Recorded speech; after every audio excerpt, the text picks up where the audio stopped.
Thank you, Jerry, and the respect is mutual. We need elder law attorneys and we need more of them.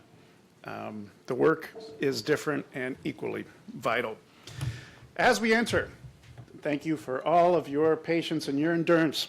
But as we enter the last section of this year's summit, I'd like to welcome up to the stage my co-director, Scott, who's already here, my current boss and board chair, Judy Feder,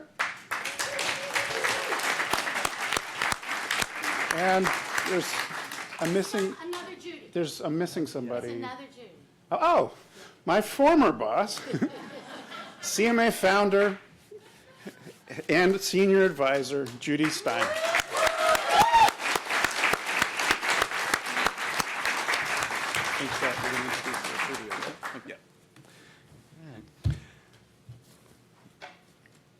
First, I'd like to take a moment and thank our Senator John A. Rockefeller Lecture sponsor, the John A. Hartford Foundation. Thank you so much for your long time support, guidance, and partnership.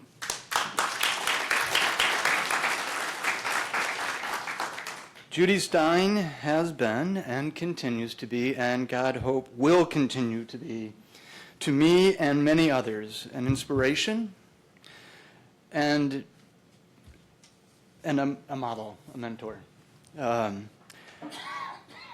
this point, I would like to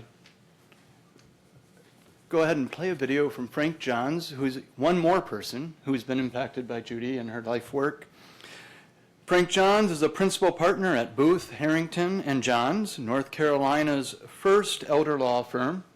He is a former CMA board member and, like Judy, former president of the National Academy of Elder Law Attorneys. We are ready for his video. Greetings to the Center for Medicare Advocacy community and to you, dear Judy. You know, Judy, there's one thing among many on which we can agree. Time has raced by, accelerating at breakneck speed. You know, luckily, I'm an example of the research that concludes that long-term memory is the last to go. If my long-term memory serves me well, my earliest recollection of you was at the Joint Conference of Law and Aging in 1989, at a time when your founding of the Center for Medicare Advocacy was in its infancy. You know, from there, our relationship was seated in mutual respect that we had for each other, sprouted into lasting friendship in the early 90s as members of the NALA Board of Directors, and it flowered in full bloom in the late 90s as we accepted NALA leadership positions. You may remember that in your acceptance remarks as NALA president, you used your love of tending to your garden as a metaphor for your duties, tending to the growth of NALA as it sprouted, assuring that it would flower in full bloom. A few years passed. Becky Morgan became NALA president in 88, 90. You became president in 2000, 2001. And my time as president in 99, 2000, sandwiched between you and Becky, was nothing short of a godsend. I was a recipient of the support, guidance, and friendship of Becky and you that helped me through that year without making too many big mistakes. You know, in the early 2000, I was honored to serve on the CMA board. And in the years since, although time and distance have limited contact, we surely remain connected. In both organizations, NALA and CMA, you've exercised your commitment to applying policies and procedures that kept each group accountable and respected. I can still remember in a NALA board meeting in Tucson, Arizona, where you declared that you were pleased to accept the title of Process Maven. I'm sure you've continued to carry that title at CMA to this day, or at least to the day of your retirement. Going back to 1995, I bet you remember, I know I'll never forget, when Vincent Rousseau announced the first Teresa Award given to our dear friend and colleague, Ira Wiesner. As Vincent shared the life of his daughter, Teresa, and the life of Ira's son, Justin, I stood there with you on my right and Myra Gilfix on my left, embraced as we teared up in the emotion of that moment. A year later, I was honored to be awarded the Teresa Award, and my comments described us as kindred spirits. Not surprisingly, you were awarded the Teresa Award in 2004 for your unwavering commitment, dedication, and advocacy for the millions of Medicare recipients to whom you and CMA gave and continue to give voice. We are forever kindred spirits. You were a visionary for so many years, having seen the need for CMA where advocacy would be organized to serve Medicare recipients individually and to litigate for a class of those Medicare recipients, countless federal cases, many of which not only did you win, but you had the courts declaring precedent decisions. CMA continues to grow and be recognized as a leader in the continuing fight for the Medicare benefits that are entitlements for the millions of older Americans receiving them. Judy, CMA is your impressive legacy, seeding, sprouting, and tending to it as it flowered. It surely will be the gift that keeps on giving and will continue for years beyond our lives. I'm so grateful, Judy, to have you as a part of my life. Your kindness and compassion have enriched me, as it has so many others fortunate enough to have crossed your path on life's journey. Ann and I wish we could be there to celebrate and be a part of the reception that honors you. Surely we're there as kindred spirits. Judy, I remain your kindred spirits, and congratulations on another successful summit. I look forward to seeing you in the future.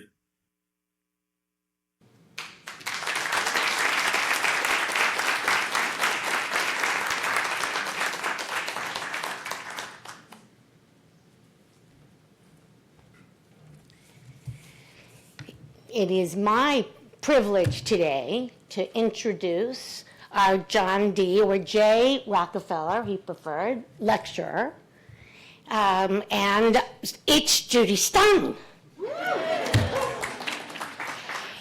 It is hard to follow that as a tribute. But what I'm going to say is I think that all of us come here every year, and we'll keep on coming, in order to reignite, if you can do what I'm about to say, it's a bit of a mixed metaphor, reignite our North Star. Can we accept that? Okay, that's good, thank you, it's good. And I looked up what a North Star is. I Googled what it is. It's a guiding light that gives us direction, inspiration, and sense of purpose. And our Jay Rockefeller Lecturer today, Judy Stein, has built a career as a North Star. You are an inspiration and a star. You have always, Judy, been a woman with a mission. And you've built an organization that pursues with gusto and efficacy that mission for all of us, because there are a lot of Medicare beneficiaries in this room, never mind, and in this audience, I expect. And you inspire us to come together as a community to keep on in good times and much less good times. So it is my honor to present you, North Star, with your award. as our Jay Rockefeller Lecturer.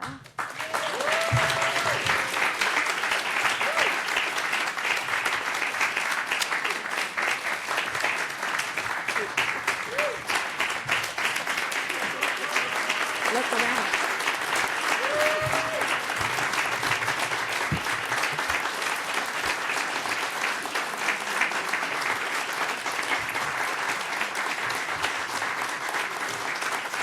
And now the podium is yours, and we look forward to learning from you as always.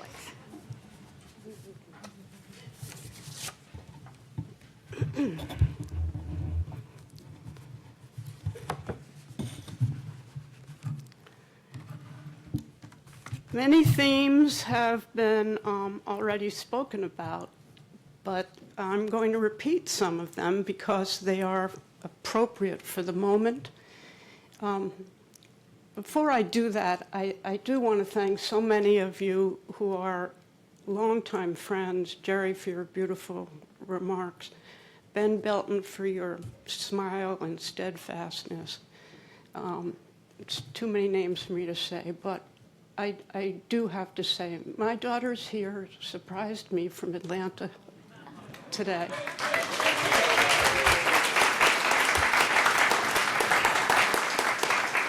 And I looked up and I thought, oh, she looks familiar. And my husband, Ken Dardick, thank you. Today I celebrate, not necessarily where we are in history, but the history of advocacy and of the Center for Medicare Advocacy, which was started in 1986 because I went to law school to join legal services. And in about 1984 and 85, the Reagan administration determined that entities that received legal services funding could no longer do systemic change work. I always analogize that, Kate, who's a nurse, to that someone came in if they had a cut and it looked a little nasty, that you could clean it and put a Band-Aid on it. But damn, if the 15th kid came into your office, she's a school nurse, and it looked another cut and it looked kind of nasty, and you thought, maybe there's something in the, let's just say, water, and we need to find out what the real problem is and address that problem while we do take care of each individual. The overall problem was no longer allowed to be solved by legal services attorneys. And I went to law school to join legal services to change the world for each individual, and then having spotted an issue that was affecting too many, to try and change that too. So I regretfully left legal services, as did a number of my other colleagues. Many left legal services. Many others created other pathways to do legal justice work. And I would like to also point out that the first president of the Center for Medicare Advocacy and my neighbor who saw me through some very dark times, including that I had young kids at that time, Marion Platt is also here, Marion.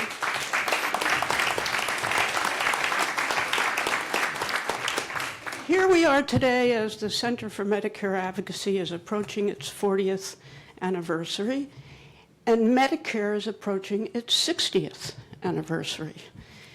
I have long felt that part of my job as a founder and as a leader was to pass the baton so that the Center for Medicare Advocacy could exist into the future, recognizing that, like everyone else, I'm not immortal. And I have had, with our board of directors, Judy as chair, we developed a 5-year transition and guiding light plan which included finding, recognizing leadership, moving the directorship from the founder, which is important, and finding a lot more money. Well, we've succeeded at the first part of that mission. I think it's wonderful that the center has been able to elevate such esteemed folks as our co-directors now, David Lipschitz for Law and Policy, and Scott Perkins for Operations and Management. Looking within and knowing that they are part of the culture of the organization and dedicated to it, and they are a fabulous partnership, and mostly get along with, Scott gets along with David, mostly. Like you, Tricia. Also, it allowed us in a small organization to elevate other people, to keep people and to elevate other people to new and more leadership roles, and to have some people join us who I hope are part of our long-term future. So I thank you all for this honor, and I want to now look to the future. Picking up a bit from where Jamila was, and we are so blessed to have you. The title of my talk is Hope is a Strategy. We began this lecture series in 2014 to honor Senator Jay Rockefeller, who was retiring from the Senate. And I hope you're listening now, Senator, I still can't call you just Jay, to hear me talk. We decided to have this lecture series because Senator Rockefeller stood for the best of public service for many of the core values of the Center for Medicare Advocacy. He gave voice to people who were often overlooked. He stayed the course, and he stayed. From Vista poverty worker in West Virginia, he stayed. He became part of that state's community and became the West Virginia's governor and longtime senator. He fought for full and fair access to quality health care for all. Jay Rockefeller knew that he had some power, and he used it to help people who did not. It's my honor to speak today in recognition of his commitment and those values. A few months ago, I was asked to speak at an event sponsored by Connecticut Advocates for Older Adults entitled, Hope is Not a Strategy. I hope to turn that on its head and suggest that hope is a strategy, and one I particularly need now. So, being a lawyer, I looked for a site, not Google. The Merriam-Webster dictionary, which has sat on my desk for almost 40 years. Hope, says Merriam-Webster, is the desire for the better, accompanied by an expectation of or belief in fulfillment of that desire, an expectation of fulfillment or success. That's one of our largest challenges now, that expectation. You have to trust that things can be changed for the better, or there's no sense in the effort. You'll hit a wall and be unable to devise effective strategies to advance the change you seek. In my world, that means advancing comprehensive Medicare and access to quality health care for all through a robust, universal public program by providing excellent legal assistance through an inclusive, excellent, caring organization and community. That we have. The center has been working to advance these core values since 1986. But for decades now, access to Medicare coverage and Medicare-covered care has decreased. And the Medicare program is wasting vast amounts of taxpayer dollars on private plans, which are too often a giveaway to the insurance industry rather than really focusing on the needs of the people who need and qualify for Medicare-covered care. Medicare coverage and successful appeals are less robust than when we started. Obtaining necessary care covered by Medicare under the law is more and more difficult. And now, the entire social justice enterprise is under attack. Medicare as a universal social insurance program would likely not pass in the current environment. I fear that's probably also true for Social Security and surely Medicaid. So what do we do? As a Jewish sage once wrote, the whole world is a narrow bridge. The main thing is not to be afraid. Have courage. Be informed, thoughtful, and determined to use strategic avenues and alliances to fight on behalf of people in need. Be zealous advocates. Be bold, thoughtfully. Now for a few watchwords. Plan, pivot, and persevere. Plan. What are you trying to accomplish? Who's the audience at any given time? How can you be heard? Pivot. Adapt your message and strategy as things change, because clearly things change. And our strategies have to adapt, but some things remain true. My high school motto, knowledge is power. If you're a lawyer or working with lawyers, that can be your superpower. Don't lose track of what the law really says, and just as importantly, what it really means. Stand strong for that. Find allies. Look around. There is a community. Partner and collaborate with trusted colleagues. Listen to each other. There's power in community. Together, we can make good trouble. Advocate. Tell the stories of the people you're trying to help, like Mrs. Jimmo. Know and use your expertise. Know the law. Use it to be in the game and at the table for the people whose stories you are telling and whose harm you're trying to alleviate. Persevere. One thing I've learned in all these years, a big part of effective strategy is persistence. Whether it's fighting for an individual's insurance coverage or working for systemic change, make it clear, I'm not going anywhere. I've said that so many times on individual insurance fight calls, be it for families and friends in the private health insurance market or in a Medicare case.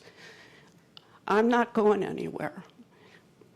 We're not going anywhere. We're staying with this fight for individuals and for the broader community. We're going to see this effort through. Perseverance pays off. Take action. Take a lesson from Goldberg, who kept moaning to God, I never win the lottery. I never win anything. Everyone else does. Why not me? Goldberg, said God, buy a ticket.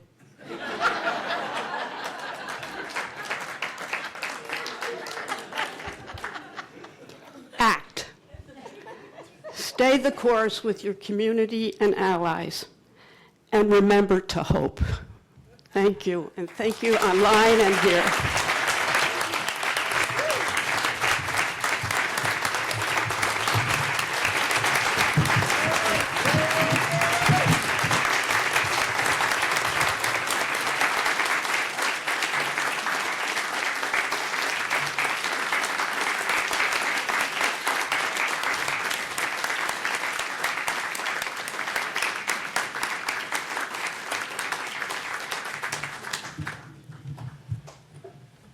I don't think there's anything that we can say to properly acknowledge Judy or to top that, other than thank you. Thank you to Judy. Thank you to you, Judy. Thank you to everyone in this room. Thank you to all of you online for participating. It's much appreciated. So for now, stay in touch, and we hope to see you next year. Thank you.